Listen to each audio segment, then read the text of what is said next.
अतिशय आनंदाची गोष्ट आहे की श्री सी.पी. राधाकृष्णन जे महाराष्ट्राचे राज्यपाल होते ते आता भारताचे उपराष्ट्रपती झाले आहेत। आणि ज्यावेळेस त्यांची घोषणा झाली त्यावेळेस मला विशेष आनंद झाला। याचं कारण त्यांची घोषणा करत असताना त्यांचा जो पत्ता सांगितला गेला तो मुंबई राजभवन हा पत्ता त्यांचा सांगितला गेला। त्यामुळे मुंबईतले महाराष्ट्रातले नागरिक असलेले वोटर असलेले सी.पी. राधाकृष्णनजी हे देशाचे उपराष्ट्रपती झालेले आहेत। मी त्यांचं अतिशय मनापासून अभिनंदन करतो।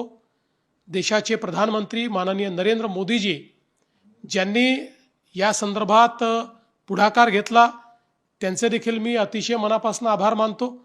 आणि एनडीएच्या सगळ्या घटक पक्षांचे मी आभार मानतो आणि अभिनंदन करतो की त्यांनी एक अतिशय उत्तम अशा प्रकारचे राष्ट्रपती या देशाकरता निवडले आहेत।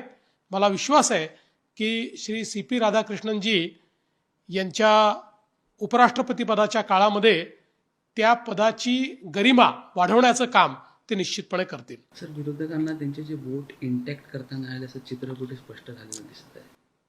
विरोधकांनी विनाकारण बडबोलेपण केलं, जास्त बोलले, एनडीएचे मतं आम्ही फोडू म्हणून सांगितलं, पण झालं उलटच।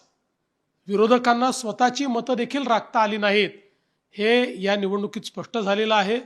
विनाकारण काहीतरी वातावरण तयार करायचं आणि मग तोंडावर पडायचं अशा प्रकारची अवस्था विरोधकांची आहे।